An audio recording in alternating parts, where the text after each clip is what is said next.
Olá a todos, vamos então ver como construir a tabela do Boletim de Conjuntura Econômica, a parte política monetária. Temos então a primeira tabela, que é base monetária, meios de pagamentos ampliados e componentes. Tá?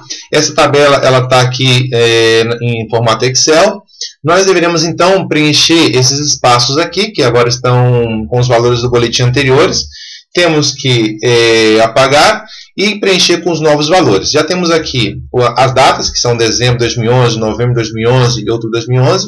Temos variações percentuais, que é variação no mês, dezembro em relação a novembro, e a variação percentual nos últimos 12 meses. Esses valores aqui nós vamos retirar das tabelas do Banco Central. Tá? Vamos então entrar na página do Bacen, BCB, já está aqui, gov.br. Aqui na página do Banco Central nós temos então o link Economia e Finanças, indicadores de conjuntura econômica. Nele, indicadores de conjuntura econômica, temos aqui indicadores econômicos. Nessa parte temos então vários valores que nós utilizamos no nosso boletim. Nós temos interesse então pela parte de moeda e crédito, tá? Capítulo 2 das nossas informações.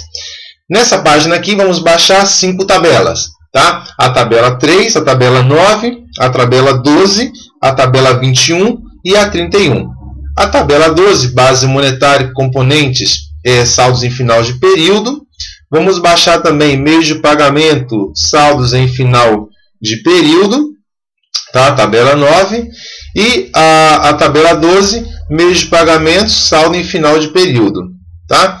Vamos baixar então essas 3 tabelas. Eu já tenho aqui essas tabelas baixadas para vocês, tá?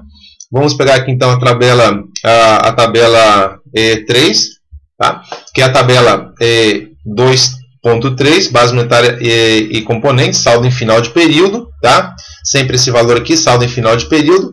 Nessa tabela então temos base monetária, papel moeda emitido e reservas bancárias. Tá? Justo o que nós precisamos para compor aqui a nossa primeira parte da base monetária. Tá? Papel moeda emitido e reservas bancárias. Tá? Então, aqui. A nossa segunda tabela, que vamos ter aqui o M1, é a tabela 9. A tabela 9, tá? Preste bem atenção nesse número aqui, 2.9, meios de pagamentos e componentes, saldo em final de período. Nessa tabela temos, então, o papel moeda emitido em poder do público e os depósitos à vista. Então, vamos lá. Temos aqui, nessa tabela, então, a 2.9, moeda em poder do público e depósito à vista. Então, completando aqui o M1. E nossa terceira tabela, tá, que nos dá as demais informações, é a tabela, a tabela 12. Tá? A tabela 12, que é essa daqui. Tá? A tabela 2.12, meios de pagamentos ampliados, saldo em final de período. Temos então o M2, que são títulos privados e depósito, tanto para investimento como para poupança. Temos o M3, que são código de fundo de investimentos e operações compromissadas com títulos federais. E o M4, títulos federais, taxa Selic. Então, com essa tabela aqui, a 2.12, meios de pagamentos ampliados, nós então preencheremos, né, as últimas informações aqui da nossa tabela de base monetária, componentes e meios de pagamento, tá certo? Então, esses valores vocês vão retirar e colocar aqui e preencher essa tabela. A nossa segunda tabela será operações de crédito no sistema financeiro, saldo por atividade econômica. Essa tabela aqui, nós vamos preencher retirando a tabela 21, tá? A tabela 21 do nosso capítulo 2. Essa tabela 21 eu também já tenho ela aqui baixada. É a tabela operações de crédito no sistema financeiro, saldo por atividade econômica. Vocês vão retirar essa tabela, tá? 2.21, saldo de operações do sistema financeiro, saldo por atividade econômica.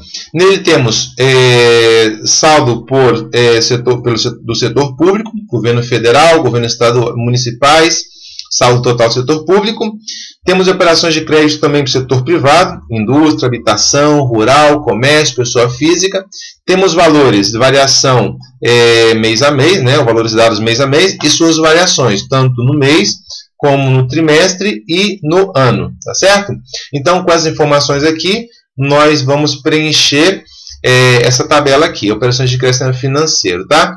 E vamos colocar então os valores, o último do ano anterior e os últimos que nós estamos analisando, no caso aqui outubro, novembro e dezembro de 2011, no nosso caso.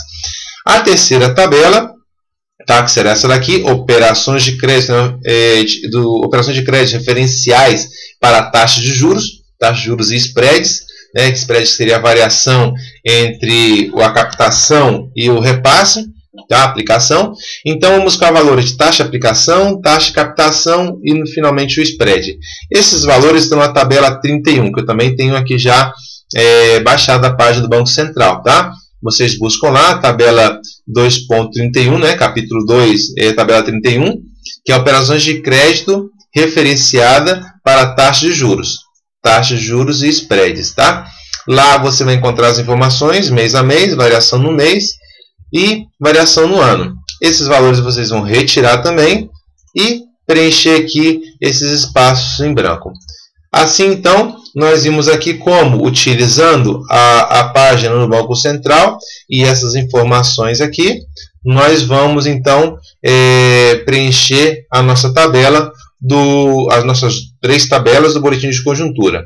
Tá certo? Bom trabalho para vocês!